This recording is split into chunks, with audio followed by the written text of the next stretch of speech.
اللہ نے ہمیں سیدھے راستے تک پہنچنے کے لیے بہت کم ٹائم دیا ہے آخرت کے لحاظ سے.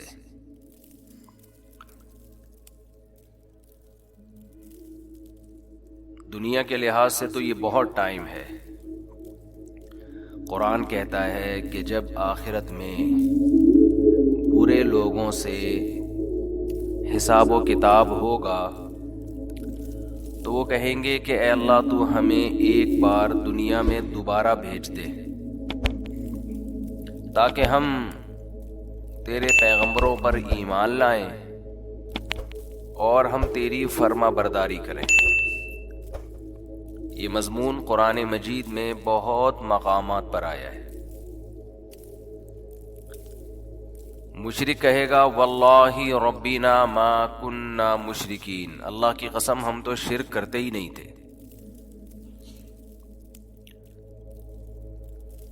تو گنہگار کہے گا ان تقول نفس یا حسرۃ علی ما فرطت فی جنب اللہ، ہائے افسوس کہ میں اللہ کے بارے میں بہت سخت کوتاہی میں مبتلا رہا.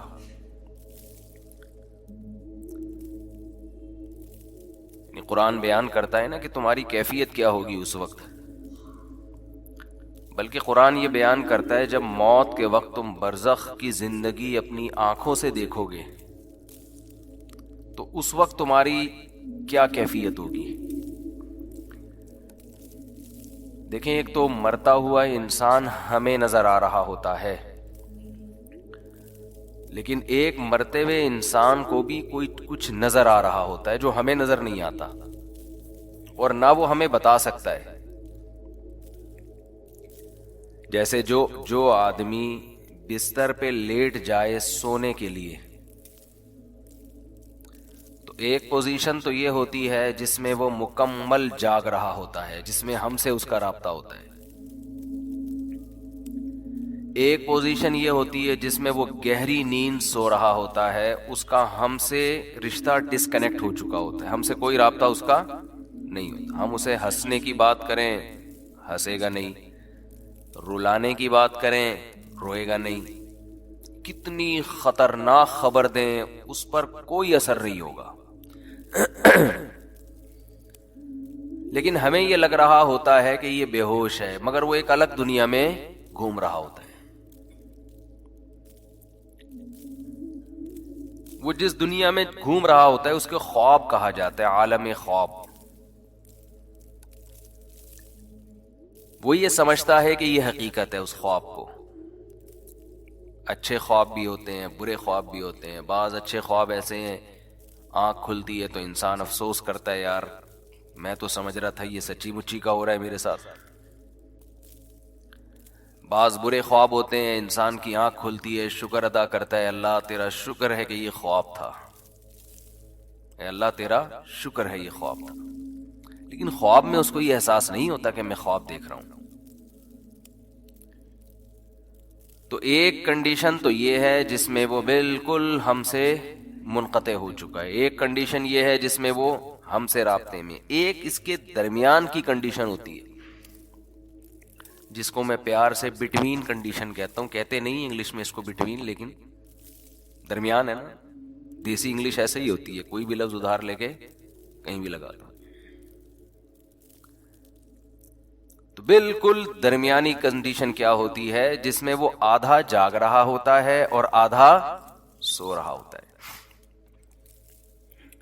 کچھ یہاں کی بھی سن رہا ہوتا ہے، ہمیں لگتا ہے کہ یہ سویا نہیں ہے ابھی، لیکن تھوڑا غائب دماغ بن چکا ہوتا ہے. کچھ چیزیں اس کو وہاں کی خواب کی نظر آ رہی ہوتی ہیں. بالکل یہی کنڈیشن قرآن و سنت سے پتہ چلتا ہے کہ جب انسان کی موت واقع ہونے والی ہوتی ہے تو ایک کنڈیشن یہ ہوتی ہے جس میں وہ مکمل حی ہے، مکمل زندہ ہے،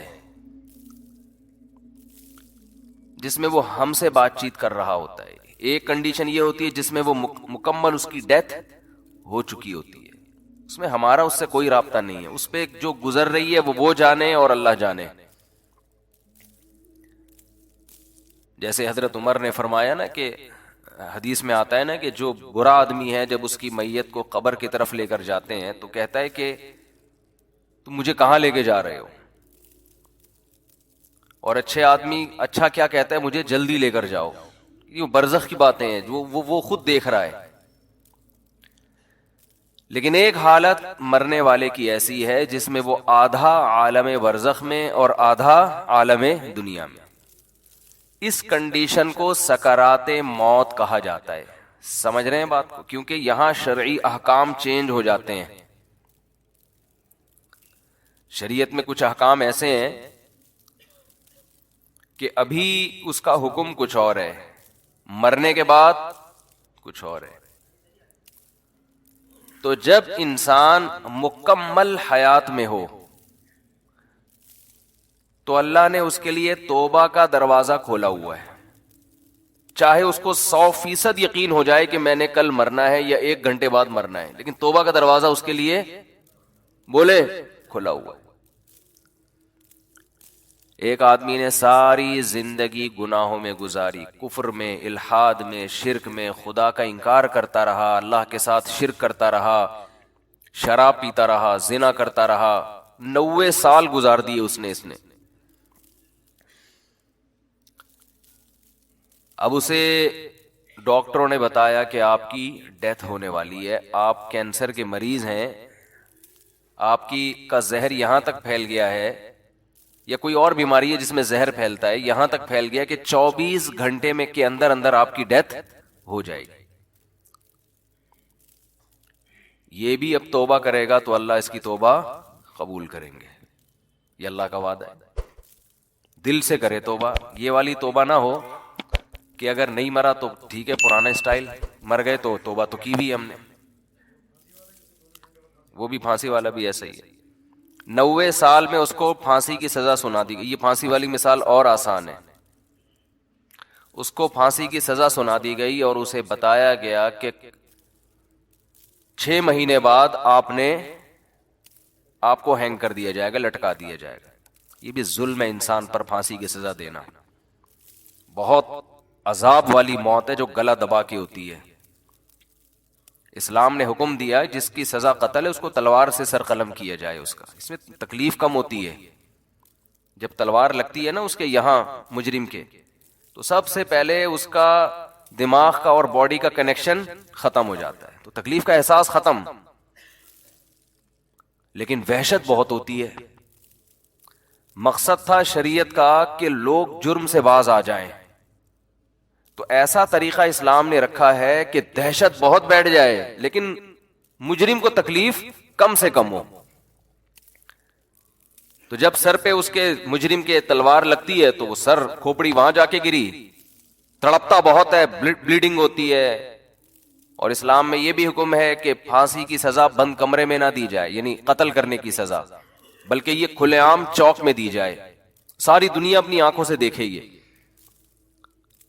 تاکہ معاشرے میں قتل رکے. اب دیکھو مجرم کے ساتھ بھی احسان کہ اس کو کم سزا دی، یعنی اس کو تکلیف سے بچایا جا رہا ہے، اور لوگوں کے ساتھ بھی احسان، ان پر دہشت بٹھائی جا رہی ہے تو لوگ قتل سے باز آئیں. مجھے یاد ہے 20-25 سال پہلے ہمارے بچپن کی بات ہے کہ ایک سعودی عرب سے ہمارے ایک دوست آئے ملنے کے لیے. وہ تھے اصل میں بلوچستان کے تھے، لیکن بائی بورن سعودی تھے. وہ بلوچی بھی بولتے تھے، اردو بھی بولتے تھے، عربی بھی بولتے تھے. کہنے لگے میں نے جب پہلی مرتبہ سعودی عرب میں سر قلم ہوتے ہوئے دیکھا ہے، بلوچی تھے بڑے مضبوط، بروہی. کہہ رہے میں 2 گھنٹے ایسے کانپتا رہا ہوں لاش کو دیکھ کے نا، جو سر قلم کیا ہے، تو 2 گھنٹے میں ایسے خوف سے کانپتا رہا ہوں. تو بتاؤ جس نے یہ منظر دیکھا ہو وہ کبھی کسی کے قتل کا سوچ سکتا ہے جب اس کو پتا ہو کہ میرا بھی انجام ہوگا؟ خیر بات کہاں سے کہاں چلی گئی جی. ہاں میں یہ عرض کر رہا تھا کہ ڈاکوؤں پر شریعت نے رحم نہیں کیا ہے. خیر میں یہ عرض کر رہا تھا کہ ایک شخص 90 سال کی عمر، اس کی ساری زندگی قتل میں گزری، ڈکیتیوں میں گزری، ظلم میں گزری. کورٹ نے فیصلہ کیا جو کہ نہیں کرتی عام طور پہ، لیکن کر دیا کہ اس کو پھانسی پہ لٹکایا جائے گا. 6 مہینے بعد لٹکایا جائے گا. اسے لوگوں نے آ کے بتایا توبہ کر لے, گناہ سے معافی. کہہ رہے نہیں کروں گا توبہ میں. وہ 6 مہینے بھی اس نے گزار دی, کفر بولتا بکتا رہا, کوئی خدا نہیں ہے, کوئی مجھے دوبارہ رہائی ملی دوبارہ یہ کام کروں گا. یہاں تک کہ 1 ہفتہ رہ گیا, پھر اسے کسی مولانا صاحب نے کہا توبہ کر لے. کہہ رہے نہیں کروں گا توبہ.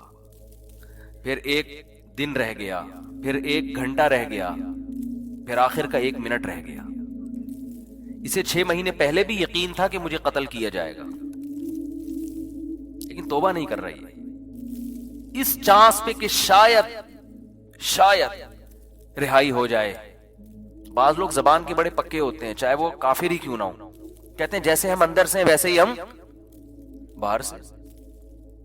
جیسے نبی صلی اللہ علیہ وسلم کے چچا ابو طالب تھے نا, موت کے وقت کلمہ نہیں پڑھا. انہوں نے کہا نہیں, اب اگر میں پڑھوں گا لوگ کہیں گے ساری زندگی جس دین پر قائم رہے موت کے ڈر سے, تو میں نہیں پڑھوں گا کلمہ. جیسا جو میں ہوں اندر سے ویسا ہی میں کیا ہوں. ان کی ایک رائے تھی کہ میں جیسا رہا ہوں ویسا ہی رہوں گا میں. ہمارے نبی کو بہت افسوس ہوا, بہت غم ہوا. اللہ نے فرمایا انک لا تہدی من احببت, اے محمد صلی اللہ علیہ وسلم جس سے آپ کو محبت ہے, ہدایت کا اختیار آپ کے ہاتھ میں نہیں ہے. یہ نہیں کہ آپ کو جس سے محبت ہے آپ اس کو ہدایت بھی دے دیں, یہ نہیں ہو سکتا. ہدایت تو جو چاہے گا اسے ملے گی, اور یہ اللہ کے ہاتھ میں ہے. حضرت بلال کا نبی سے کوئی رشتہ نہیں, غلام, رنگ بھی سیاہ, قوم بھی الگ, غلام. ان کو ہدایت مل گئی, چاہت تھی ان کے دل میں, طلب تھی. تو بعض ایسے ہوتے ہیں کہ وہ اقرار نہیں کرتے, وہ کہتے ہیں موت کے وقت بھی ہم نہیں. حالانکہ موت کے وقت ان کو یہ ہوتا ہے کہ شاید اسلام نے جو کچھ کہا وہ سچ کہا ہو, لیکن وہ کہتے ہیں نہیں, جس پہ ہم زندگی میں رہے اسی پہ رہیں گے. تو یہ جو 90 سالہ شخص تھا جس نے سینکڑوں انسانوں کو قتل کیا, ہزاروں کو قتل کیا, خدا سے بغاوت کی, اللہ کے وجود کا انکار کیا, اس سے بڑا مجرم دنیا میں کوئی نہیں ہو سکتا تھا. اسے بتایا گیا 6 مہینے بعد تمہیں لٹکا دیا جائے گا. لوگوں نے کہا توبہ کر لے, اس نے کہا کہ نہیں, کیونکہ اس کو یہ تھا کہ شاید میں رہا ہو گیا, 1% چانس ہے, تو میں نے تو وہ بدماشیاں دوبارہ کرنی ہے, پھر میں کس منہ سے لوگوں کے پاس جاؤں گا. لوگ کہیں گے اچھا پہلے اسلام باطل تھا اب اسلام صحیح ہو گیا. تو اس نے ڈیلے کی, اس نے کہا نہیں, یہاں تک کہ اس کو لٹکانے میں 1 منٹ باقی ہے, 1 منٹ. اس کو یقین ہو گیا میری زندگی صرف کتنی دیر کی ہے, 1 منٹ کی. اب رہائی کی تمام اپیلیں مسترد ہو چکی ہیں, لیکن ہے پورا زندہ, ابھی عالم برزخ کو اس نے اپنی آنکھوں سے دیکھا نہیں. اب اگر یہ توبہ کر لے, بالکل پھانسی کے پھندے کی طرف جا رہا ہے, اس کو جلاد لے کے جا رہا ہے لٹکانے کے لیے, یہاں تک کہ اس ٹول پہ اس کو کھڑا کر دیا, این اس وقت بھی اگر یہ توبہ کرے گا تو اللہ کا وعدہ ہے اس کی توبہ اللہ قبول کرے گا. لیکن اس توبہ میں شرط یہ ہے کہ یہ دل میں ارادہ ہو کہ اگر بالفرض چھوٹ گیا, میں قدرت کی طرف سے کچھ بھی ہو گیا, تو میں دوبارہ پرانی زندگی کی طرف نہیں لوٹوں گا. یہ دل کی حالت تو اللہ ہی جانتا ہے نا. یہ پکا عزم دل سے ہو اور زبان سے اقرار کرے کہ اللہ میں اسلام کو قبول کرتا ہوں, میں تیرے وجود کا قائل, تیری توحید کا قائل, تیرے پیغمبروں کا قائل, مجھے اگر رہائی مل گئی تو میں دوبارہ اس پرانی زندگی کی طرف نہیں آؤں گا. حالانکہ رہائی ملنے کا کوئی چانس نہیں ہے. قرآن سے, صحیح احادیث سے, متواتر احادیث سے اہل سنت والجماعت کا عقیدہ ہے کہ اس وقت 1 سیکنڈ کی توبہ اللہ اس کے تمام گناہوں کی دیوار کو گرا ڈالے گی.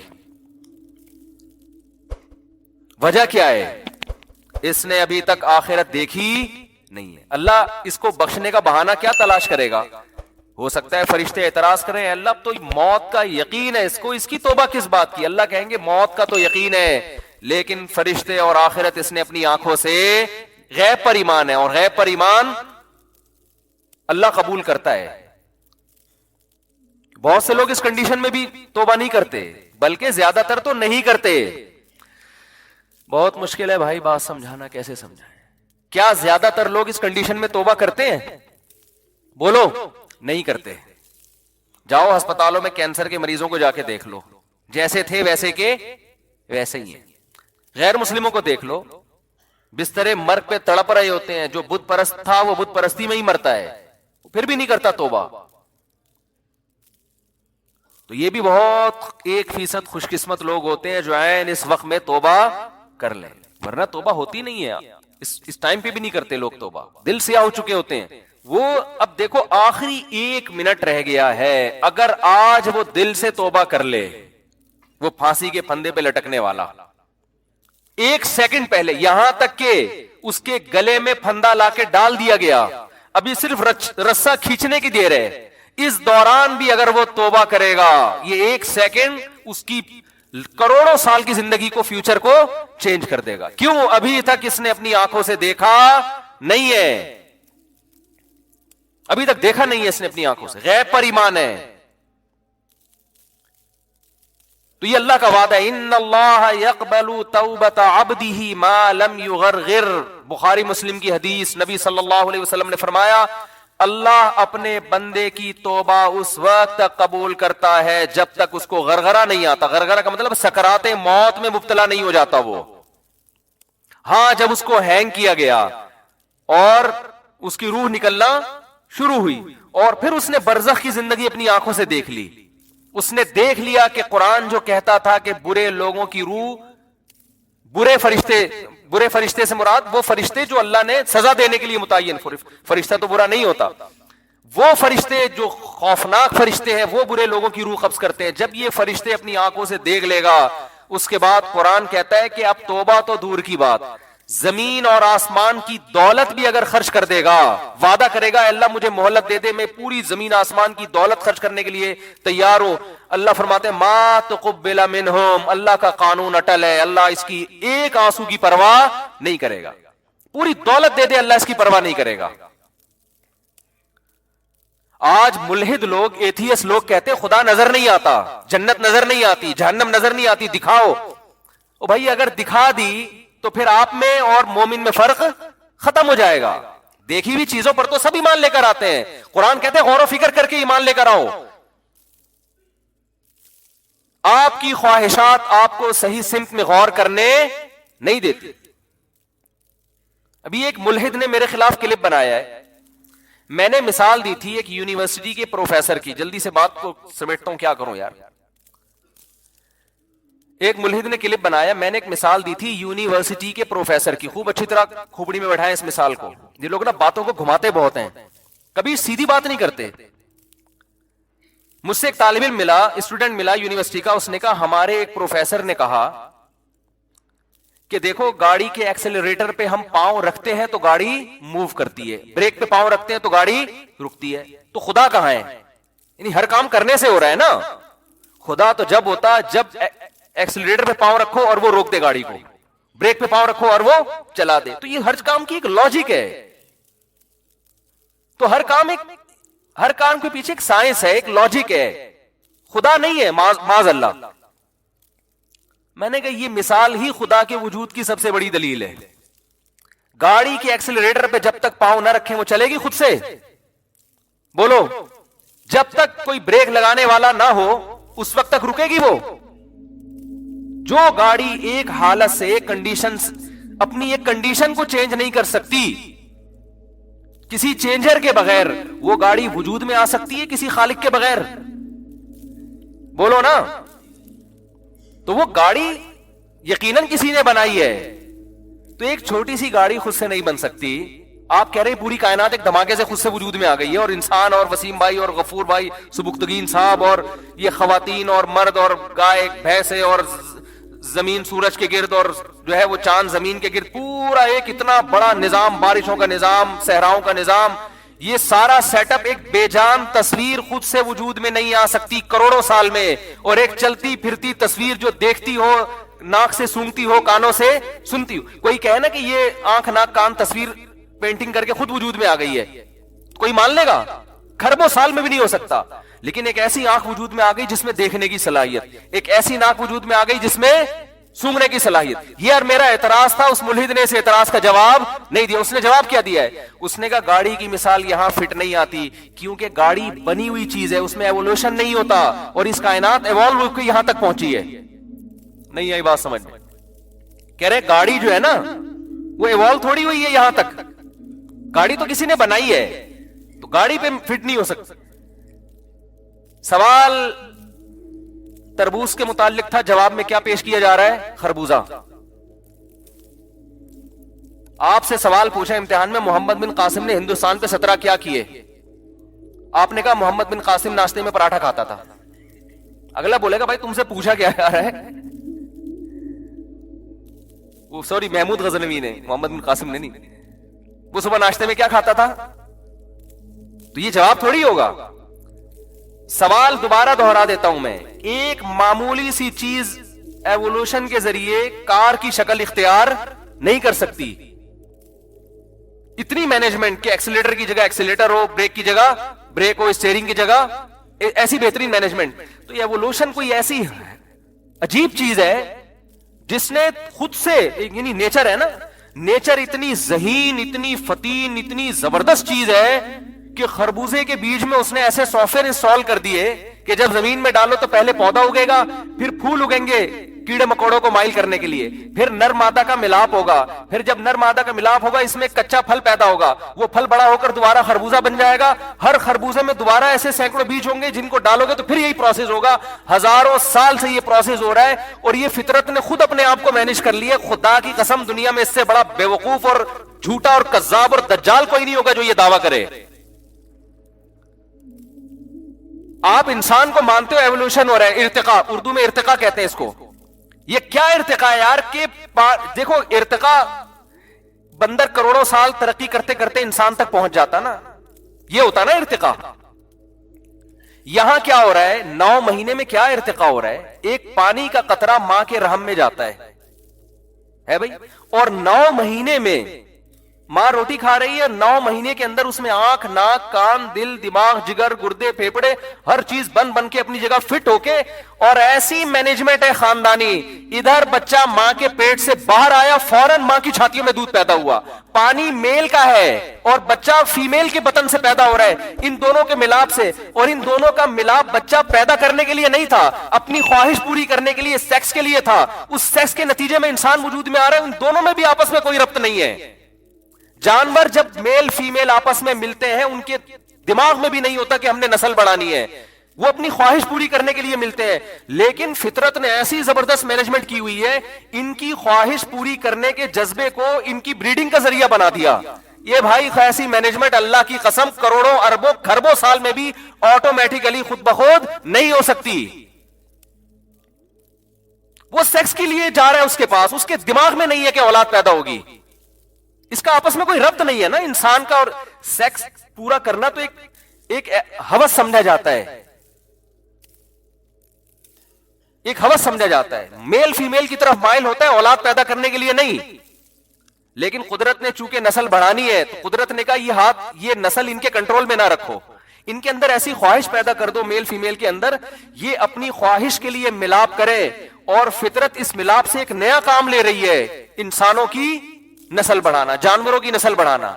حالانکہ ان دونوں, دیکھو مولانا شفیع تھانوی رحمۃ اللہ علیہ ایک بڑی پیاری مثال دیا کرتے تھے, کوئی مرد اور عورت جنگل میں پیدا ہوں, یعنی کوئی بچے ہوں, ان کو جنگل میں چھوڑ کے چلے جائیں آپ, ان کو نہیں پتا ہوگا نا کہ ہم دنیا میں کیسے آئے. وہ غور کرتے رہیں گے سائنسدانوں کی طرح نا بیٹھ کے. انہیں کوئی بتائے کہ تم ایسے وجود میں آئے کہ مرد اور عورت کا ملاپ ہوا, اس میں پانی کا ایک گندا قطرہ, اور وہ قطرہ دکھا دیا جائے کہ یہ ہے, اس میں ایسی صلاحیت ہے کہ یہ جب ایک خاص پروسیس کے تحت ماں کے رحم میں گزرے گا تو اس میں آنکھ, ناک, کان, دل, دماغ, جگر, تم جیسا انسان پیدا ہو جائے گا. مولانا تھانوی فرمایا کرتے تھے وہ 100 دفعہ آپ قرآن پہ ہاتھ رکھ کے قسمیں اٹھا لیں, وہ اس بات کا یقین نہیں کرے. وہ کہہ رہے ہیں ہو ہی نہیں سکتا, وہ فرضی مفروضے گھڑے گا, وہ کہے گا یہ نہیں ہو سکتا. جب تک وہ اپنی آنکھوں سے دیکھ نہ لے, دیکھے گا تو کہے گا کہ واقعی یہ ہوا ہے. ہم تو دیکھ رہے ہیں اپنی آنکھوں سے اس لیے مانتے ہیں. تو کیوں خدا کے دشمن بنے ہوئے ہو بھائی؟ مان لو اس خدا نے اور پھر دیکھو کہہ رہے ہیں کہ مٹی سے بنایا, قرآن کبھی کہتا ہے مٹی سے بنایا, کبھی کہتا ہے پانی سے بنایا. تو کہہ رہے ہیں قرآن کی آیتیں آپس میں ٹکرا رہی ہیں. قرآن ہی پڑھ لیا ہوتا تو آپ کو پتا چل جاتا. قرآن کہہ رہے ہیں سورہ حج کے پہلا رکوع, یا ایھا الناس ان کنتم فی ریب من البعث, اے لوگوں اگر تمہیں یقین نہیں آتا نا میں مٹی کو دوبارہ کیسے انسان بناؤں گا, فَإِنَّا خَلَقْنَاكُم مِّن تُرَابٍ، سب سے پہلے ہم نے تمہیں مٹی سے بنایا، ثُمَّ مِن نُطْفَةٍ، پھر اس مٹی کو نطفے میں تبدیل کر کے پھر نطفے سے بنایا، ثُمَّ مِن مُضْغَةٍ، پھر اس نطفے کو ہم نے من علقہ خون میں تبدیل کیا، ثم من مضغہ پھر گوشت میں تبدیل کیا. تو قرآن کہیں کہتا ہے خون سے بنایا، قرآن کہیں کہتا ہے گوشت کے لوتھڑے سے بنایا، قرآن کہیں کہتا ہے مٹی سے بنایا. قرآن ان تمام اعتراضات کا ایک آیت میں جواب دے دیتا ہے کہ یہ ترتیب وار بنایا ہم نے. لیکن قرآن اصل میں جو اب بتانا چاہ رہا ہے، ملحد وہاں سے ایسے نظریں چرا کے بھاگتے ہیں اور ایسے نابینا بن جاتے ہیں جیسے کبوتر بلی کو دیکھ کے آنکھیں بند کر لیتا ہے. قرآن کہہ رہا ہے یہ سارے پروسیس ایوولوشن کا نتیجہ نہیں ہو سکتے. اتنا زبردست فطرت اپنے آپ کو مینٹین نہیں کر سکتی کہ پہلے مٹی سے منی کا قطرہ بن رہا ہے، پھر اس منی ماں کے رحم میں جا رہی ہے، وہ گوشت میں، وہ خون میں تبدیل، پھر خون گوشت میں تبدیل، پھر گوشت، اور یہ ساری ایسے، کوئی ایسا نہیں کہ لوتھڑا باہر آ جائے. جب تک ماں کے پیٹ میں خوبصورت انسان تیار نہیں ہو جاتا، انتہائی بدبودار ہوتا ہے، جب تک وہ تیار نہیں ہوتا انتہائی خوبصورت بن کے باہر نکلتا ہے، اور ادھر نکلتے ہی ماں کی چھاتیوں کے اندر خدا دودھ پیدا کر دیتا ہے. اے لوگوں، اگر تمہیں شک ہے خدا تمہیں مٹی میں جانے کے بعد دوبارہ کیسے زندہ کرے گا، اللہ فرماتے ہیں اپنے ماضی کی طرف دیکھو. جو اس طرح سے 9 مہینے کے اندر اتنے پروسیس سے گزار کے انسان بنا سکتا ہے ایک پانی کو، وہ اس مٹی میں جان ڈال کے تمہیں دوبارہ بھی انسان بنا سکتا ہے.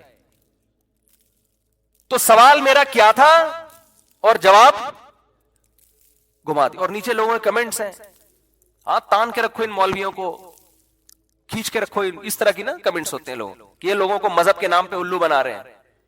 مذہب نے جتنا مولویوں کو جکڑا ہے نا، اتنا آپ لوگوں کو نہیں جکڑا. تھوڑی دیر کے لیے اللہ نہ کرے، اللہ نہ کرے ہم تصور کر لیں مذہب کی چادر اتار کے پھینک دیں ہم، تو ہمارے لیے بھی عیاشی کے دروازے کھلے ہوئے ہیں جیسے آپ کے لیے کھلے ہوئے ہیں. عیاشی عیاشی ہے، پھر تو جو چاہے کرو بھائی. لوگ یہ تانا دیتے ہیں کہ ان مولویوں کی عزت مذہب کی وجہ سے ہو رہی ہے، اس لیے یہ مذہب کی طرف لوگوں کو لاتے ہیں. مذہب سے ہٹیں گے، ظاہر ہے جو لوگ ہاتھ پاؤں چوم رہے ہیں، عزت دے رہے ہیں، وہ ختم ہو جائے گی نا. ہدیے ملتے ہیں لوگوں کی طرف سے، نذرانے ملتے ہیں، ان دعویٰ ہے یہ. فرض کر لو ہدیے نذرانے بھی مل رہے ہیں، آپ بھی اپنے بچوں کو پھر مولوی بنا دو نا. ہمارے سابق صدر کو چاہیے کہ وہ اپنے بچے کو مدرسے میں داخل کر دیں. اس میں عیاشی کیا ہے؟ بولتے کیوں نہیں؟ اس میں زیادہ عیاشی ہونی چاہیے نا. پھر وہی مثال ہے. لوگ مجھے کہتے ہیں 4 شادیوں میں عیاشی، میں کہتا ہوں پھر کروا لو. ہمارے سابق صدر سے بولو آپ کر لو 4 شادیاں. عیاشی کا تو کس کو شوق نہیں ہوتا؟ دنیا کے ہر عیاش آدمی کو چاہیے 4 کر لے. وہ کہتا ہے نہیں، نا نا نا نا نا، اس میں عیاشی. بولتے کیوں نہیں ہے؟ تو آپ ایسی عیاشی کا لیبل ہماری طرف لگا رہے ہو جو عیاشی آپ خود کرنے کے لیے تیار نہیں ہو. آپ کہہ رہے ہو نا کہ نبی صلی اللہ علیہ وسلم نقل کفر نباشت، 9 بیویاں رکھ کے معاذ اللہ نقل کفر عیاشی کی ہے، تو آپ 4 رکھ کے عیاشی کر لو. آپ تو بیوی بنانے کے لیے تیار نہیں ہوتے، آپ گرل فرینڈ پہ گزارا کرتے ہو. کیونکہ آپ کو پتا ہے کہ اسلام نے جب 4 کی اجازت دی ہے تو مرد کے ذمے اتنے خرچے ڈال دیے کہ مرد یہ کہتا ہے میں اس پوری ڈیٹیل کے ساتھ، اس نان نفقہ اٹھانے کے ساتھ میں 4 کرنے کا ارادہ نہیں کرتا. وہ نہیں اس عیاشی پہ آتا. اکثر یہ کام مذہبی لوگ کرتے ہیں، عیاش لوگ، شراب کباب والے یہ کام نہیں کرتے. اور رہا مسئلہ کہ علماء کی گاڑیوں کو دیکھتے ہیں لوگ لینڈ کروزر میں گھوم رہے ہیں. علماء کے ماضی کو دیکھو. ہم جب مدرسے میں گئے نا، پہلا سال تھا ہمارا، تو عربی کی کتاب ہم پڑھ رہے تھے، اس میں ایک بڑی زبردست بات لکھی. ہم بڑے علماء کو دیکھتے تھے، بڑی گاڑیاں، اور ہم اپنی حالت دیکھتے تھے ہمارا. تو ہم نے کہا یار ہم تو پتہ نہیں فیوچر کچھ کھانے کو ملے گا کہ بھی نہیں ملے گا، کیونکہ سارے علماء کا ساتھ ایسا تھوڑی ہوتا ہے. تو ہمارے استاذ نے بتایا کہ جو علماء کے فیوچر کو دیکھ کے زندگی گزارے گا نا، وہ ناکام ہوگا. وہ کیا ہوگا؟ ان علماء کا، یعنی وہ گمراہ ہو جائے گا. ان علماء کا ماضی دیکھا کرو کہ انہوں نے ماضی کیسے گزارا ہے. تو جاؤ مدرسوں میں جا کے دیکھ لو، آپ بھی دیکھ لو، ہم آپ کو دکھا دیں گے کیسا ہوتا ہے. وہاں وہ سہولتیں نہیں ہوتی عام طور پہ جو یونیورسٹیوں میں ہے. وہاں وہ کیریئر نہیں ہوتا فیوچر کا جو آپ کا بچہ، یقین نہ آئے نا، آپ کی بیٹی کے لیے، آپ کے بیٹے کے لیے کوئی رشتہ آئے، آپ بتاؤ کہ ہمارا بیٹا مدرسے میں پڑھ رہا ہے، آئی بات سامنے، 100 رشتے آئیں گے، 1% چانس ہوگا کوئی ہاں کر دے. 100 میں سے 1% چانس. جب آپ نے بتایا نا ہمارا بیٹا کیا کرتا ہے، بولو مدرسے کے دوسرے سال میں، ابھی 6 سال اس کے باقی ہیں، یا 4 سال باقی ہیں، یا آخری سال ہے، دور حدیث کر رہا ہے، پتلی گلی سے نکلیں گے. اور اسی شکل کا اسی قد کاٹ کا آپ کا دوسرا بیٹا ہے جو میڈیکل کالج میں پڑھ رہا ہے, جو کمیشن آفیسر بن رہا ہے, یعنی آرمی جوائن کر رہا ہے. 100 میں سے 99 ہاں کریں گے, ایک بیوقوف ہوگا لڑکی کا ابا, وہ کہے گا مجھے ایسی جگہ میں نے ڈاکٹر سے نہیں کرنی. تو کیریئر تو ادھر ہے میرے بھائی. یہ تو کوئی ایک آدھ مولوی ہوتا ہے بیچارہ جو, ورنہ اکثر تو ہمارے مدرسوں میں جا کے دیکھو, ہم سے زیادہ صلاحیت والے, ہم سے زیادہ علمی استعداد والے 15 20 ہزار تنخواہیں لے کے سارا دن محنت کر رہے ہیں, بچوں کو پڑھا رہے ہیں. زیادہ 99% تو ابھی بھی وہی ہیں. انہیں تو لوگ جانتے نہیں, ان کو ہدیہ نذرانے کہاں سے دیں گے. آپ کہہ سکتے ہیں مجھ سے پھر آپ کیوں نہیں وہاں بیٹھے ہوئے؟ بھائی ہم اس لیے کہ عوام میں ہم نے بیانات شروع کر دیے تو عوام میں ہم مشہور ہو گئے, ورنہ ہمیں تو نہیں تھا کہ ہم مجھے یاد ہے جب میں مدرسے میں پڑھ رہا تھا تو ہمیں بتایا گیا تھا ملا کی دوڑ مسجد سے گھر تک, اس کے علاوہ کوئی لفٹ. ہمارے حضرت نے باقاعدہ عدم لفٹ پر بیان کیا ہے کہ یہ دماغ سے نکال دو کہ تم لوگوں کو عزت ملے گی, پیسہ ملے گا. حضرت کا پہلا بیان ہی یہی تھا, سمجھ رہے ہو, جب ہم مدرسے میں گئے, یہ نکال دو. اور 99 کے ساتھ یہی ہوتا ہے.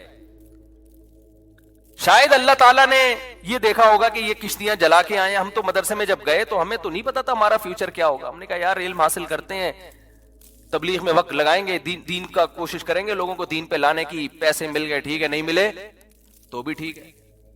یہی سوچ کے آئے تھے, وقف کر کے بس ختم, اب واپس نہیں جانا. کسی کو مل جاتے ہیں, کسی کو نہیں ملتے. کسی کا کاروبار چمک جاتا ہے, کسی کو عزت زیادہ مل جاتی ہے, اکثر کو نہیں ملتی. اکثر ہمارے مدرسوں میں جو اساتذہ اور علماء کرام ہیں 99% غریب ہیں, حالانکہ علمی استعداد ان کی بہت زیادہ اور کام دین کا بہت کر رہے ہیں. سمجھ میں آ رہی ہے بات کہ نہیں آ رہی ہے؟ تو وہ یہ سمجھتے ہیں کہ یہ مولویوں نے نا اسلام پہ لوگوں کو لا رہے تاکہ ان کی دکانیں چلی رہیں.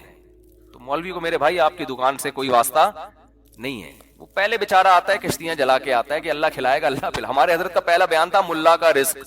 حضرت فرماتے رزق کی فکر چھوڑ کے دین کے کام میں لگ جاؤ, رزق ٹکرے مارتا ہوا آئے گا, رزق ٹکرے مارتا ہوا آئے گا. اب ایسا ہی ہو رہا ہے کہ لوگ کھلا کھلا کے بھاگ رہے ہیں, ہم بکرے ہمارے پیچھے بھاگ رہے ہیں. اللہ نظر بس سے بچائے.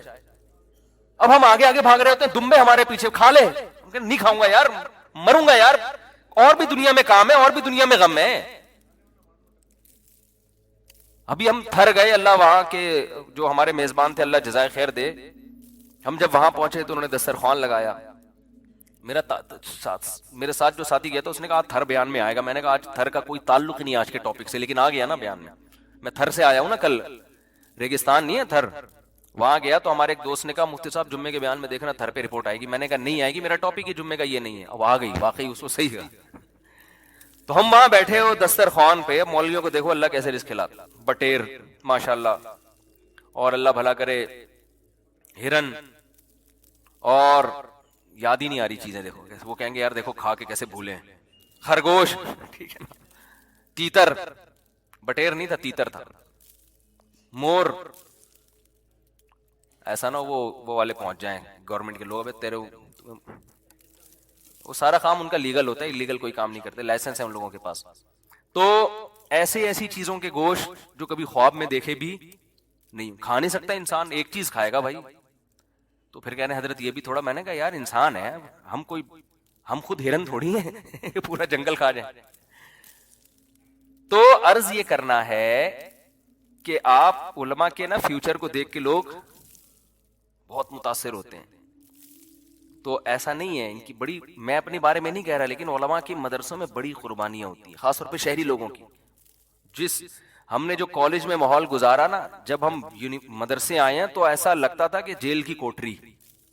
اس لیے نہیں کہ کوئی ظلم ہو رہا تھا وہاں پہ خدا نہ خواستہ, اس لیے کہ پڑھائی تھی وہاں. وہ لائف کو انجوائے کرنے کی اجازت نہیں تھی کہ پہلے گلے کالج پہنچتے پہنچتے راستے میں کوئی خربوزے والا کوئی تربوز والا نہیں چھوڑتے تھے. ہم سب کچھ کھاتے پیتے, پھر آخر میں گنے کے رس پینے کے بعد 2 گھنٹہ لیٹ پہنچے کالج میں.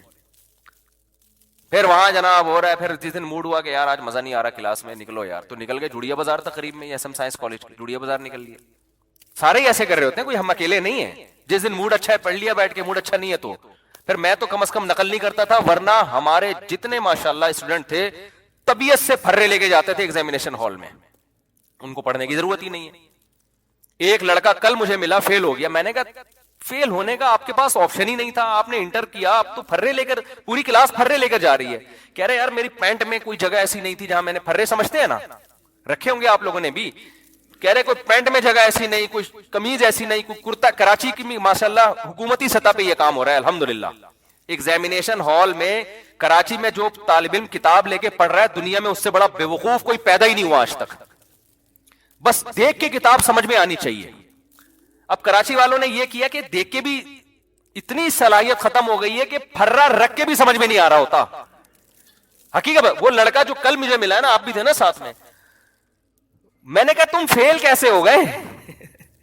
کہہ رہے کتابیں لے کے بھی گیا میں امتحان گاہ میں, پھرے بھی تھے, سب کچھ تھا. ٹیچر نے باہر نکل کے بیٹھ گیا. ٹیچر نے کہا بھائی شور نہیں مچانا, جس نے جو کرنا ہے کر لے, یہاں بیٹھ کے نا پیپر حل کرے, شور نہیں, آواز نہیں آنی چاہیے. اتنے الحمدللہ ابھی آداب ہیں کہ شور نہیں ہونا چاہیے, چپ کر کے نقل بھی کرنی ہے, چپ, شور نہیں آئے. کہہ رہے وہ کرسی باہر ڈال کے بیٹھ گئے ایگزامینر. تو کہہ رہے ہم نے دبا گیا, چھاپ رہے, پھر بھی فیل ہو گیا. اتنا بھی نہیں پتا کہ یہ سوال آپ سے محمد بن قاسم کے بارے میں پوچھا ہے کہ وہ سندھ میں کم داخل ہوئے, پھرے میں لکھا ہے محمد بن قاسم صبح چائے پیتے تھے. یعنی اتنی صلاحیت بھی نہیں ہے کہ یار جو سوال پوچھا جا رہا ہے یہ پھرا اسی کا ہے یا کسی اور چیز کا ہے. بس جو نکالا شاید یہی اس کا جواب, وہی چھاپ کے آ گئے. یہ کام تو ملحد نے نہیں کیا یار. تو یہ ہے اٹ از کالڈ کراچی. یہاں سے سائنسدان پیدا ہوں گے عظیم. بس ختم کر رہا ہوں میں. یہاں سے کون پیدا ہوگا؟ یہ مولویوں کا قصور نہیں ہے. آج ہر ملبہ مولویوں پہ گرایا جا رہا ہے. مذہب ہے جو سائنسی ترقی میں رکاوٹ بن رہا ہے. میں مذہبی گھرانے کا تھا الحمدللہ, اس لیے میں نقل نہیں کرتا تھا. مجھے ٹیچروں نے کتابیں, جب میں سیکنڈ ایئر میں تھا ٹیچر نے خود کتاب لا کے دی, بولا 50 روپے دے دو. میں نے کہا 1 روپیہ بھی نہیں دوں گا اور یہ لے کے جاؤ یہاں سے, اس لیے کہ میرے والد نے منع کیا ہوا تھا, بیٹا گناہ ملتا ہے قیامت کے دن, سزا ملتی ہے. اور اگر میں نقل کرتا تو مذہب کو چھوڑ کے کرتا میں. تو یہ جو آپ کے ملک میں ترقی نہیں ہو رہی, یہ مذہب کا اس سے تعلق نہیں ہے. یہ آپ کے اپنا, یہ لبرل لوگ ہیں جو یہ برباد کیا ہوا ہے انہوں نے ہمارا معاشرہ. اور ہر وہ چیز بھی کہہ رہی ہے, دیکھو پاکستان ایک اسلامک کنٹری ہے لیکن اس میں کرپشن دیکھو کتنی ہے. اسلامک کنٹری نام کا ہے, اگر حقیقت میں ہوتا تو کرپشن نہ ہوتی. اسلام سے زیادہ مجرم کے لیے سخت, اسلام چور کا ہاتھ کاٹنے کا حکم دیتا ہے. دنیا میں ہے کوئی ایسا مذہب؟ اتنی چوری کرنے سے, اللہ کا مال چوری کیا مخلوق کا, اللہ کو اپنے بندوں کا, ہیومن رائٹس کا اتنا خیال ہے. دیکھو نماز قضا کر دو, ہاتھ کاٹنے کا حکم نہیں ہے. اللہ نے کہا توبہ کر کے مجھے مناؤ, کیونکہ ہیومن رائٹ سے اس کا تعلق نہیں ہے. اس کا تعلق کس سے ہے؟ خدا کے حق سے ہے. اللہ نے کہا مجھے مناؤ, توبہ کرو, بہت بڑا جرم کیا, آخرت میں سزا ملے گی, دنیا میں نہیں. توبہ کرو میرے سامنے. حج آپ نے نہیں کیا, فرض ہے, کوئی سزا ہے اسلام میں؟ کتنا بڑا حکم ہے نا اللہ کا. اللہ نے دھمکیاں دی ہیں, میں اس سے بے پرواہ ہوں, آخرت میں سزا ملے گی, دنیا میں نہیں. چوری کر دی, کسی کے پیسے چرا لیے, اللہ کو اتنا غصہ ہے کہ اس کا ہاتھ کاٹ دو. تو ہیومن رائٹس لبرل لوگوں کے یہاں زیادہ ہے, اسلام کے یہاں زیادہ ہے. اسلام کے یہاں زیادہ ہے. اسلام کہہ رہے حقوق العباد میں صرف اللہ سے معافی مانگنا کافی نہیں, اس بندے سے بھی معافی منگوانی پڑے گی. یہ ہمیں ہیومن رائٹس کا بتائیں گے جو تبھی دیکھو یہ کیا حال ہوا ہے ہمارے ملک کا. تو مذہب نہ ہونے کا یہ نتیجہ ہے. اور میں کہتا ہوں یورپ میں, اگر لوگ کہتے ہیں یورپ میں مذہب نہیں ہے, امریکہ میں مذہب نہیں ہے, اتنے اچھے قانون, میں کہتا ہوں اگر مذہب ہوتا تو اس سے زیادہ اچھے ہوتے, وہ اس سے زیادہ اچھے ہوتے. تو مذہب ہمیشہ خیر ہی پیدا کرتا ہے. مذہب ہمیشہ شر کو, صحیح مذہب ہو اگر, وہ شر کو ختم کرتا ہے. تو لیبل کافی نہیں ہے مذہب کا, مذہب کو فالو کرنا پڑے گا آپ کو. تو بس جلدی سے بات ختم کرتا ہوں میرے بھائی. اللہ کا قانون یہ ہے کہ جب تک اپنی آنکھوں سے موت کے فرشتے نظر نہ آئے, اس وقت تک اللہ نے توبہ کا آپشن رکھا ہوا ہے. اور جب یہ منظر آپ نے اپنی آنکھوں سے دیکھ لیا, اللہ کہتے ہیں بیڑیاں رگڑتا رہے گا, کلا انہا کلمۃ ہوا قائلھا, توبہ کا کلمہ تیری زبان سے نکلا ہوا ایک کلمہ ہے جو ہوا میں تحلیل ہو کے ختم. اللہ کے ہاں اس کی کوئی ویلیو نہیں ہے. نبی صلی اللہ علیہ وسلم نے فرمایا کہ جہنم کی آگ سمندر کا پانی خشک نہیں کر سکتا، حدیث کا مفہوم ہے، لیکن 2 قطرے جہنم کی آگ کو ٹھنڈا کر دیتے ہیں۔ ایک اللہ کے راستے میں شہید ہوتے ہوئے جو شہید کے خون کا پہلا قطرہ زمین پہ گرنے سے پہلے اس جہنم کی آگ کو اللہ ٹھنڈا کر دیتے ہیں۔ ایک اللہ کے خوف سے رویا ہوا آنسو، کیا زبردست مثال ہے، اتنا سا آنسو ہے لیکن اللہ جب تک زندہ ہے آپ، اس آنسو کی اللہ کی نظر میں ایسی ویلیو ہے کہ یہ جہنم کی بھڑکتی ہوئی آگ کو ٹھنڈا کرنے کے لیے کافی ہے۔ تو بھائی خوش قسمت وہ ہے جو موت سے پہلے پہلے توبہ کرے۔ اب آپ یہ نہ سوچیں کہ یار ٹھیک ہے آخری پھندے تک لٹکنے تک آخری منٹ میں بھی توبہ قبول ہوتی ہے تو ڈیلے کر لو، تو یہ دو گڑبڑے کا اندیشہ اس میں۔ نمبر 1، آپ کو کیا پتا کہ آپ کس وقت مریں گے، آپ کا آخری منٹ کب آئے گا؟ سمجھتے ہو؟ پھانسی کے مجرم کو تو پتا ہوتا ہے لٹکنے والا ہوں، ہر موت مرنے والے کو یہ پتا نہیں ہوتا۔ دوسری بات یہ کہ مشاہدے پر مبنی یہ حقیقت ہے، جو موت کی وجہ سے توبہ کو ڈیلے کرتا ہے ایسے لوگوں میں اکثر توبہ نہیں کرتے۔ آپ دیکھ لو غیر مسلموں میں جوانی میں توبہ کرنے والے، اسلام قبول کرنے والے زیادہ ہیں، بڑھاپے میں اسلام قبول کرنے والے کم ہیں۔ حالانکہ جوانی میں غیر مسلم بننے میں عیاشی زیادہ ہے، بڑھاپے میں تو ویسے ہی عیاشی نہیں ہے نا، لیکن اس کو تو فائدہ ہی فائدہ ہے، بوڑھے آدمی کو اسلام قبول کر لے، توبہ کر لے، بھائی اب تو کچھ تیری زندگی تو گزر گئی عیاشیوں میں، اب تو جائے گا جنت میں، لیکن دل ایسا سخت ہو جاتا ہے وہ نہیں کرتا۔ جوان آدمی وہ جلدی کر لیتا ہے، حالانکہ اس کو قربانی زیادہ دینی پڑ رہی ہے۔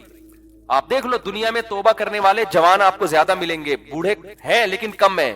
اسی طرح توبہ کرنے والوں، اسلام قبول کرنے والوں میں جوان غیر مسلم زیادہ ہیں، بوڑھے کم ہیں۔ تو اس لیے کبھی بھی اس حماقت پہ توبہ کو ڈیلے نہیں کرنا چاہیے کہ مہلت تو اللہ نے دی ہوئی ہے۔ اور دوسری بات، جتنی جلدی توبہ کرو گے خیر اور برکتیں اتنی زیادہ ہوں گی، آپ نیکیاں زیادہ کما لو۔ ٹھیک ہے کوئی غیر مسلم آخری وقت میں مسلمان ہو رہا ہے، توبہ کر رہا ہے، گناہ معاف ہو گئے، لیکن نیکیوں کا موقع اس کو بہرحال، ٹھیک ہے اللہ اس کو جنت میں داخل کر دیں گے، لیکن وہ زیادہ اونچے درجات تک نہیں جا سکتا۔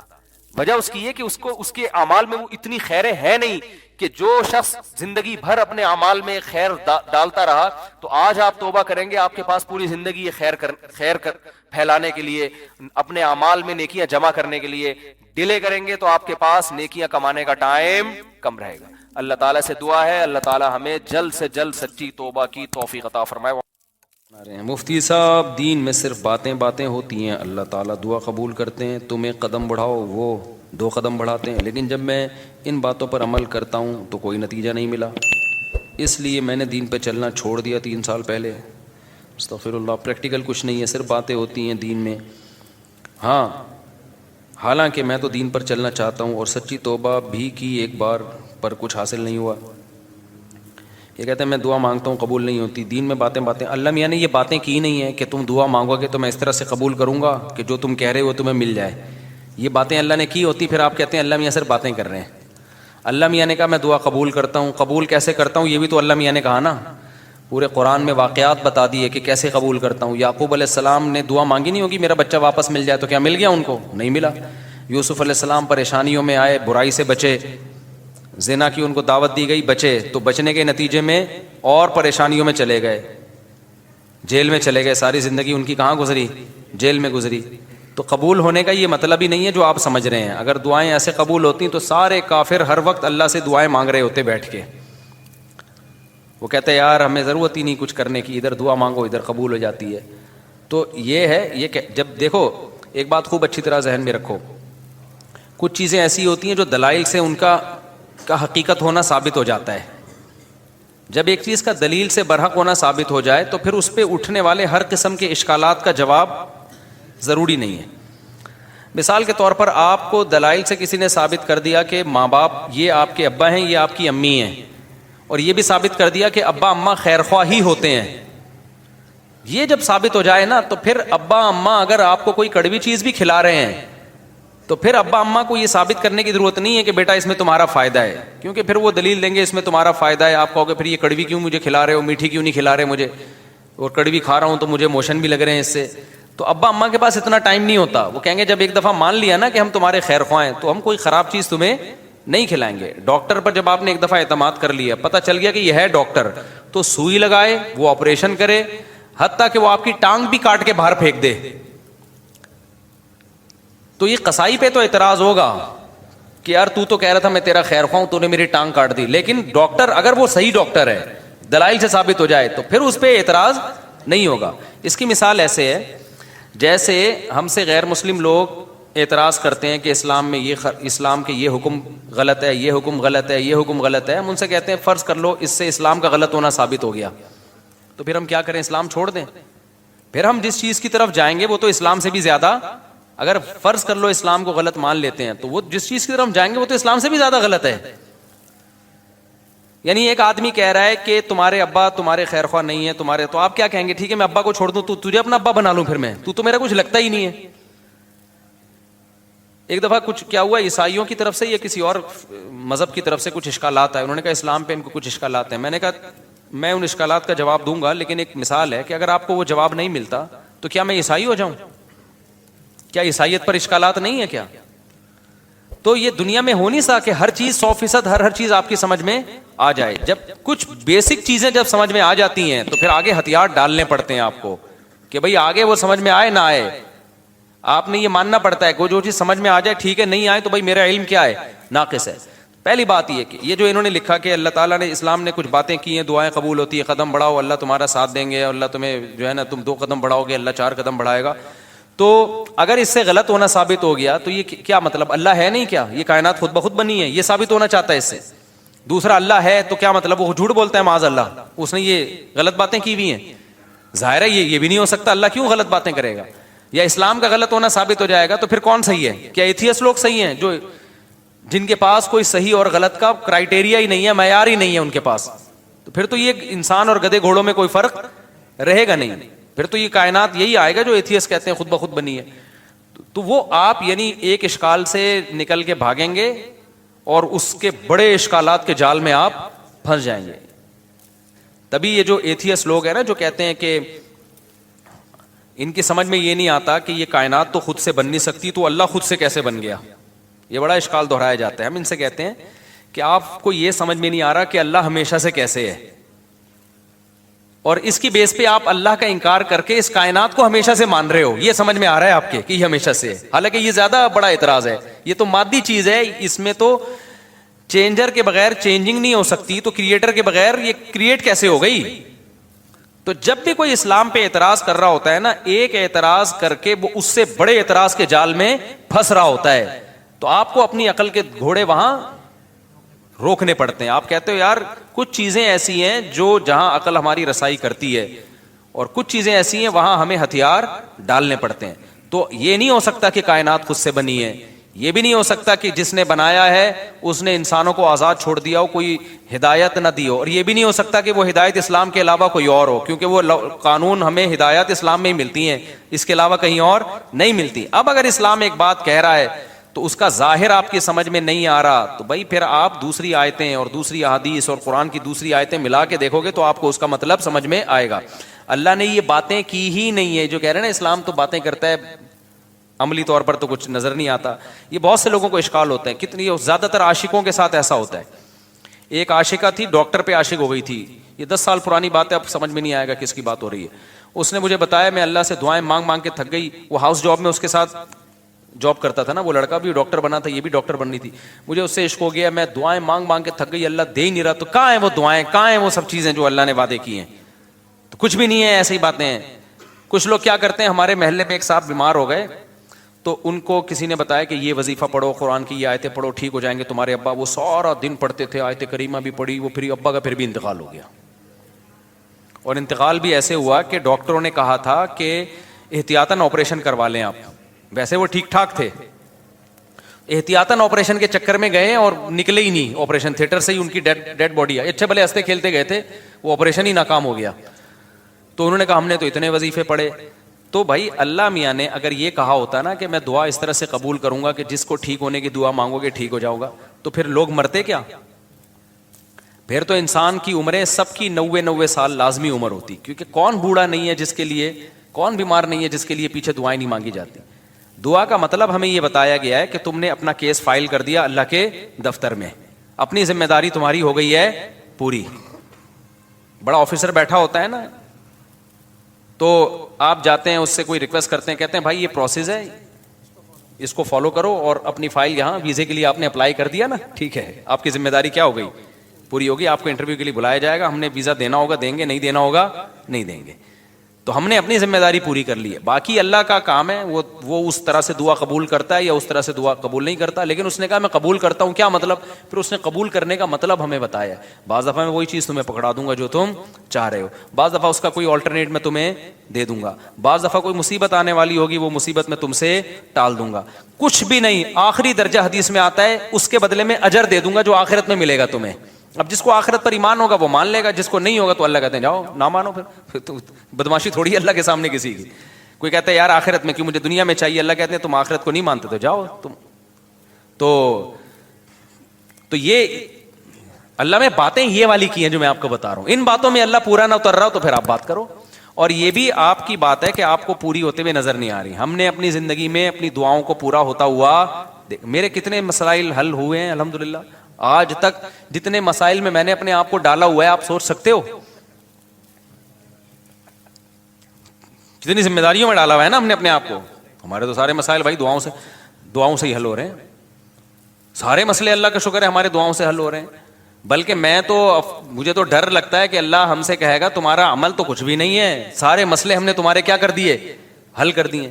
تو یا تو بھائی آپ نے کچھ ایسے مسئلے بنائے ہوئے ہیں جو مسئلے ہیں نہیں, وہ آپ کے اپنے بنائے ہوئے مسئلے ہیں, یا پھر آپ نے اللہ پر کو یہ جو ہم کہتے ہیں نا یہ کروں تو یہ پورا ہو جائے, اس کا مطلب اللہ آپ ہیں اور اللہ کیا ہے, آپ کا بندہ ہے. پھر وہ اگر آپ یہ چاہتے ہو نا میں یوں کہوں اور اللہ یوں کر دے تو پھر تو اللہ آپ بن گئے نا بھائی. جس کا آرڈر چلتا ہے, جس کی بات 100% مانی جاتی ہے, باس تو وہ ہوتا ہے. کیا خیال ہے؟ تو پیغمبروں کی سیرت قرآن نے جو اتنی لمبی لمبی سیرت بیان کی, موسیٰ علیہ السلام کے بارے میں بتایا کہ بنی اسرائیل کو وعدے کرتے رہے کہ اللہ تمہیں غلبہ دے گا, اللہ تمہیں. بنی اسرائیل نے ایک دن تنگ آ کے کیا کہا ہے, اوذینا من قبل ان تأتینا ومن بعد ما جئتنا, اے موسیٰ تیرے آنے کا کوئی فائدہ نہیں ہوا. آنے سے پہلے بھی ٹینشن تھی, آنے کے بعد بھی ٹینشن. موسیٰ علیہ السلام نے کیا کہا, عسیٰ ربکم ان یرحمکم, امید ہے اللہ رحم کرے گا, امید ہے اللہ کیا کرے گا, رحم کرے گا. اور بالکل اینڈ میں لے جا کے نا جب بنی اسرائیل نے کہا اب تو مر ہی گئے, بالکل دریا کے کنارے کھڑے ہوئے کہہ رہے اب تو بس مارے گئے. موسیٰ علیہ السلام اس وقت بھی کیا کہہ رہے ہیں, بھائی اللہ میرے ساتھ ہے. اس وقت یہ بھی نہیں کہا مدد کرے گا, ساتھ ہے, جو ہو رہا ہے ہمارے حق میں بہتر, بھلے شہادت دے دے یہاں پہ, ٹھیک ہے نا, بھلے شہادت دے دے, لیکن میرے ساتھ اللہ ہے, میں اس کو ناکامی نہیں سمجھتا. جو بھی میرے ساتھ ہو رہا ہے میں اس کو ناکامی نہیں سمجھتا. تو صحابہ کرام تو جنگوں میں شہید ہوئے ہیں اور شہادت سے پہلے کیا کہہ رہے ہیں, فزتو ورب الکعبہ, رب کعبہ کی قسم ہم کیا ہو گئے, کامیاب. حالانکہ وہ تو 100% ناکامی ہے.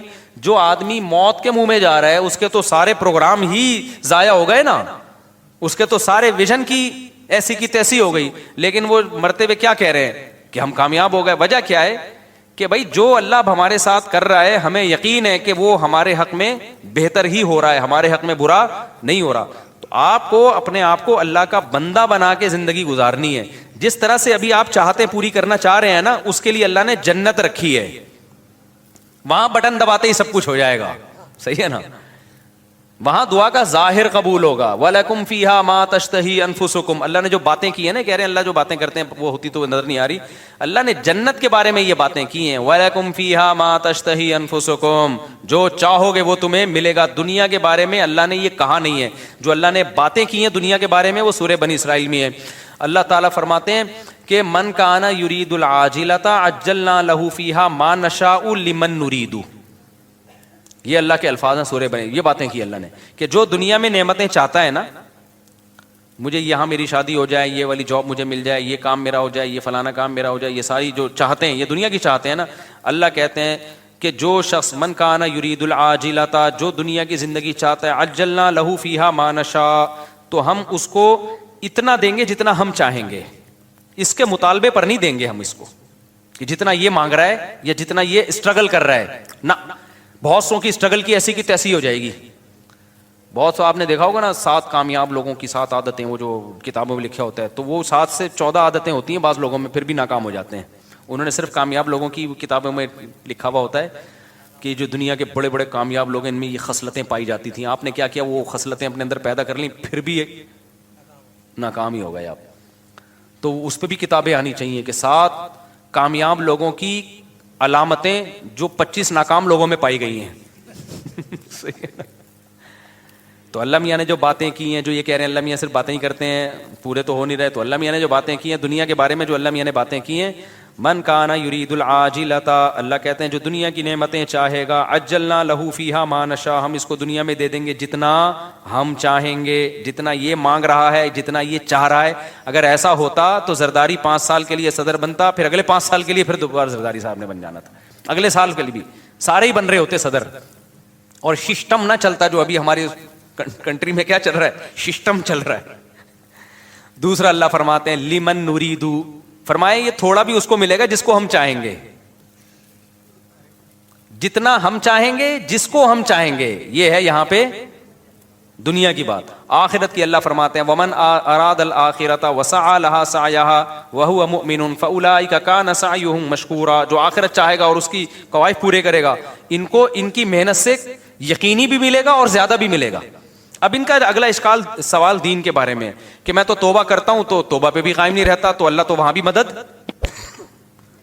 بھائی یہ کہہ رہے ہیں میں گناہ سے توبہ کرتا ہوں پھر توبہ ٹوٹ جاتی ہے, تو اللہ تو مدد کرے نا, میں جب توبہ کروں تو قائم رکھنے کی توفیق دے مجھے. پھر یہ بہت سے لوگوں کے ساتھ ہوتا ہے یہ. بھائی آپ جو توبہ کر رہے ہو نا, توبہ ٹوٹ رہی ہے تو اللہ نہیں توبہ توڑ رہا, آپ نے خود گناہ کر کر کے اپنے آپ کو گناہ کا عادی بنا دیا ہے, لت پڑ گئی ہے آپ کو. اور جو بار بار گناہ سے توبہ ٹوٹتی ہے نا, یہ انہی کی ٹوٹتی ہے جو پہلی دفعہ جو گناہ کرتے ہیں وہ توبہ پہ قائم بھی رہتے ہیں. 25-26 دفعہ طبیعت سے گناہ کرنے کے بعد پھر توبہ کرتے ہیں, پھر کہتے ہیں توبہ ہماری کیا ہو جاتی ہے. جب آپ نے سٹے کا عادی بنا دیا اپنے آپ کو, تو پھر تو آپ کا دل للچائے گا نا. تو یہ الزام اللہ کو کیوں دے رہے ہو, یہ تو آپ کا جرم ہے, خود اپنے آپ کو عادی بنائے. تو جتنا گناہ کرنے میں مزے اڑائے ہیں, اب چھوڑنے میں اسٹرگل بھی اتنی ہی کرنی پڑے گی. ایک بات. دوسری بات یہ کہ آپ گناہ سے توبہ صحیح طرح سے کر نہیں رہے. بعض دفعہ گناہ سے توبہ کرتے ہیں, اس کے وہ جو گناہ کے قریب لے جانے والی چیزیں ہوتی ہیں نا, وہ نہیں چھوڑ رہے ہوتے, وہ نہیں چھوڑ رہے ہوتے. اب کسی کو عادت پڑ گئی ہے فحش فلمیں دیکھنے کی, تو بھائی بند کمرے میں کمپیوٹر کیوں رکھ رہے ہو آپ اپنے آپ کو بزی کیوں نہیں کر رہے, آپ شادی کیوں نہیں کر رہے, اور اگر شادی کے بعد بھی عادت چھوٹ نہیں رہی ہے آپ کی, تو آپ اپنے اوپر سزا کیوں متعین نہیں کر رہے. آپ گناہ کرتے ہو تو سزا تو دو نا اپنے آپ کو, ایسے کیوں چھوڑ رہے ہو آپ اپنے آپ کو. آپ کا بچہ ایک دفعہ غلطی کرے گا, 2 دفعہ, پھر تیسری دفعہ میں آپ کیا دو گے, سزا دو گے نا آپ اس کو. فوج میں ایک غلطی ہوگی, فوجی دوسری غلطی کرے گا, پھر کورٹ مارشل ہوگا اس کا. دنیا میں کہیں بھی وداؤٹ پنشمنٹ جو ہے کہیں بھی سسٹم نہیں چلتا. سسٹم تو چل سکتا ہے, سسٹم نہیں چلتا. تو آپ گناہ کو چھوڑنے کی پراپر کوشش کرو. بڑے بڑے لوگ, 100 آدمیوں کے قاتل نے پکی ڈھکی توبہ کر لی تھی, جس کو قتل کی عادت پڑ گئی تھی. بڑے بڑے لوگ ولی اللہ گزرے, سارے ہم پیدائشی ولی اللہ تھوڑی تھے. تو خاندانی طریقے سے گناہ سے توبہ کی کوشش کرو. اس کا فائدہ کیا ہوگا, ایک دم نہیں چھوٹے گا تو آہستہ آہستہ چھوٹ جائے گا. اور دوسری بات یہ کہ جو اللہ کہہ رہا ہے کہ میں تمہارا ہاتھ تھاموں گا, اس نے تھامنے کا مطلب کیا بتایا ہے. اس نے کہا توبہ کر لو نا, معاف کر دوں گا. اس سے بڑا آپشن اور کیا ہے, بھلے دوبارہ ہو جائے. صحیح ہے نا, دوبارہ ہونے سے پرانی توبہ کینسل نہیں ہوگی. اور کیا چاہیے بھائی, ایک گناہ آپ سے ہو گیا, آپ نے گڑ گڑا کے توبہ کی, توبہ کرتے ہوئے نیت تو آئندہ دوبارہ نہیں کروں گا, پھر اسباب بھی اختیار کیے کہ نہ ہو, غلطی سے ہو گیا, تو فوراً تھوڑی اللہ جہنم میں ڈال رہا ہے آپ کو پھر توبہ کا موقع دے رہا ہے. آپ توبہ کرو. تو آپ مایوس کیوں ہو رہے ہو.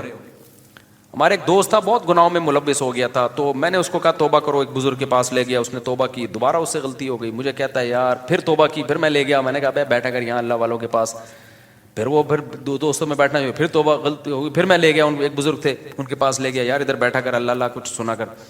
کہہ رہا ہے یار اب تو مجھے توبہ کرتے ہوئے شرم آ رہی ہے, اللہ میں بھی بولے گا گناہ کرتا ہے پھر توبہ کر رہا ہے. تو میں نے کہا کم بخت شرم توبہ توڑتے ہوئے آنی چاہیے, کرتے ہوئے نہیں آنی چاہیے. توبہ توڑتے ہوئے شرم آنی چاہیے کہ کتنی گڑ گڑا کے اللہ سے توبہ کی تھی, اب نہیں کروں گا. بے شرم بن کے دوبارہ کیا کر رہا ہے. جو شرم ادھر آنی چاہیے تھی وہاں آنی رہی, جہاں نہیں آنی چاہیے وہاں آ رہی ہے شرم. تو اللہ میاں کے سامنے یہ آزار قیامت کے دن نہیں چلیں گے. تو اس لیے بھائی بار بار ہو رہا ہے, بار بار توبہ کرو. اللہ میاں نے آپشن رکھا ہوا ہے, تبھی یقینی جہنمی کسی گناہگار کو نہیں کہا جا سکتا. این ممکن ہے آپ کی اس اسٹرگل کی بیس پہ اللہ کہے چل بھائی کوشش میں لگا ہوا تھا, تو بھائی آپ اسٹرگل میں لگے رہو, مایوسی کی باتیں مت کرو. ہم اللہ کے بندے ہیں, غلام ہیں, ہم اس زمین کے باپ نہیں ہیں. مغفرت کے دروازے کس کے ہاتھ میں ہیں, تو جھکے رہو گے اللہ کے سامنے, لگے رہو گے, ہو سکتا ہے اللہ ویسی کسی فرشتے کو بولے اس کو ٹھڈا مار کے جنت میں بھیج کے تو جنت میں جانے والا بنتا نہیں تھا بنتا نہیں تھا، چل جا یار کیا کر، کوشش میں لگا ہوا تھا، چل جا جنت۔ بعض دفعہ ایسے ہوتا ہے نا کہ کوئی چپک جاتا ہے آپ سے، کوئی بھکاری، آپ کو پتا ہے یہ مستحق نہیں ہے، لیکن جان چھڑانے کے لیے آپ کہتے ہیں لات مار کے اس کو 50 روپے دفع ہو یہاں سے، یہ پکڑ پیسے جا، تو ہو سکتا ہے اللہ کی رحمت جوش میں آئے، اللہ کہ توبہ کرتا تو رہتا تھا نا، گناہ پہ ڈٹ تو نہیں گیا تھا نا، اس کو ندامت تو تھی، روتا تو تھا، تو اللہ میاں ہو سکتا ہے کچھ فرشتے سے کہیں اس کو بنتا نہیں ہے اس کا جنت میں جانا، لیکن اس بے غیرت کو بولو دفع ہو جنت میں، شاید اللہ کر دے۔ لیکن اگر یہ اسٹائل ہے نا، جو یہ والا اسٹائل ہے کہ اللہ میاں باتیں کرتے ہیں پوری کرتے نہیں ہیں، میں تو توبہ کی کوشش کر رہا ہوں، ہوتا کچھ بھی نہیں ہے، پھر تو مایوسی ہے۔ اللہ کے سامنے جو اکڑ گیا تو اللہ کا شیطان اکڑا ہے یار، اتنا پرانا تعلقات اس کے اللہ سے، وہ اکڑا ہی تو تھا، تو اللہ کا کیا بگاڑ لیا اس نے؟ تو اللہ کے سامنے گنہگار جو تواضع کرنے والا ہو اس کی ویلیو زیادہ ہے، پرہیزگار جو اکڑ دکھانے والا ہو اس کی اللہ کے ہاں ویلیو بولو نہیں ہے۔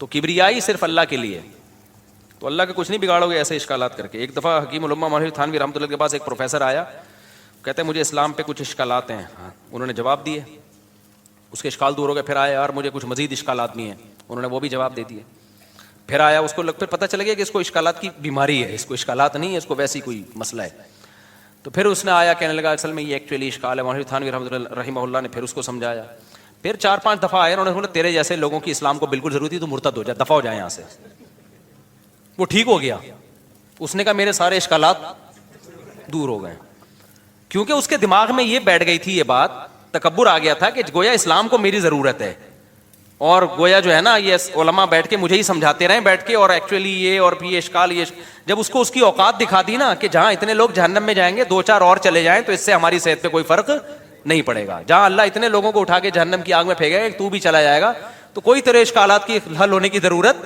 نہیں ہے، مرتد ہو جا۔ اس کے سمجھ میں آ گیا کہ بھائی اسلام میری ضرورت ہے، اسلام کو میری ضرورت نہیں ہے، مجھے اسلام کی ضرورت ہے۔ تو بعض دفعہ یہ بھی ہوتا ہے کہ انسان اپنے بارے میں نا بہت زیادہ خوش فہمیوں کا شکار ہو جاتا ہے، بھائی اللہ کے سامنے گڑ گڑائے، جھکے رہے اللہ کے سامنے، تو پروگرام کامیاب ہونے کی چانسز ہیں، بھلے گناہوں سے توبہ کرنے میں ہی زندگی گزر جائے، لیکن اگر اکڑ دکھانا شروع کر دی نا کہ یہ تو ہوتا ہی نہیں ہے، مایوسی کی باتیں، یہ تو سب ایسا ہی ہے، تو پھر اللہ کہتے جاؤ، شیطان کو نہیں چھوڑا جو اتنا اللہ کا عبادت گزار تھا، تم کس کھیت کی مولی ہو۔ شادی میں جو شیروانی کے ساتھ پگڑی ہوتی ہے کیا غیر مسلم کی مشابہت نہیں ہوگی؟ بھائی غیر مسلم کے ساتھ مشابہت، پگڑی تو مسلمانوں کا شعار ہے، ماں کے کہنے میں شادی میں ہی تو پگڑی کتنی اب دولہا پہ جچ رہی ہوتی ہے، دولہا لگ رہا ہوتا ہے، وہ سول ڈریس میں لوگ آ جاتے ہیں میرے پاس نکاح پڑھوانے کے لیے، پتہ ہی نہیں چل رہا ہوتا ہے اس میں دولہا کون ہے اور اس کے دوست احباب کون ہیں، دوست نے زیادہ اچھے کپڑے پہنے ہوئے ہوتے ہیں۔ ایک دفعہ تو ہوا دولہا ایسے ہی عام کرتے شلوار میں تھا اور دوست تھا وہ شیروانی میں اس سے قبولوانے لگا تھا، یہ ہوا ہے میرے ساتھ۔ ماں باپ کے کہنے میں سارا خرچ کر سکتے ہیں، سارا مال خرچ کر سکتے ہیں، نہیں بھائی سارا مال خرچ کرو گے کل پھر بھیک مانگو گے، ماں باپ کی ضرورت پوری کرنا واجب ہے، باقی اضافی کرو گے تو ثواب ملے گا۔ کیا جمعے کی نماز مسجد کے باہر بھی جمعے کی نماز ہو سکتی ہے لیکن مسجد میں پڑھنی چاہیے کیا؟ بھائی اس عمل سے وضو نہیں ٹوٹتا۔ اچھا بھائی میرے بھائی کیا ٹک ٹاک اور یوٹیوب میں چلائیں گے پیکج ہوتے ہیں کہ پیسے حلال حرام؟ بھائی یوٹیوب پہ یا ٹک ٹاک پہ جو پیسے ملتے ہیں ایڈورٹائزمنٹ کے ملتے ہیں، تو اگر حرام چیز کا ایڈورٹائز ہے، شراب کا، سود کا، بینک کا، سودی بینک کو پروموٹ کیا جا رہا ہے، کسی فلم کا ایڈ چلایا جائے تو پھر اس ایڈ کی آمدن کیا ہے؟ حرام ہے۔ اور اگر حلال چیز کی کا ایڈورٹائز ہے تو اصل آمدن حلال ہے، لیکن چونکہ اس میں کچھ غلط چیزیں بھی شامل ہو جاتی ہیں اس لیے کہا جاتا ہے کہ اصل آمدن حلال ہے، اس میں جو حرام شامل ہو رہا ہے تو آپ ایک اندازے سے کچھ رقم، کچھ کہتے ہیں 5%، کچھ کہتے ہیں 10%، کچھ کہتے ہیں 2.5% بھی ہے، تو اس کا ایک کوئی یقینی معیار نہیں ہے، تو احتیاطاً 5% صدقہ کر دو اس میں سے۔ اچھا میرے بھائی جمعے کے خطبے سے پہلے جو رکعت پڑھتے ہیں تو سنت کی نیت ہوگی میرے بھائی، جلدی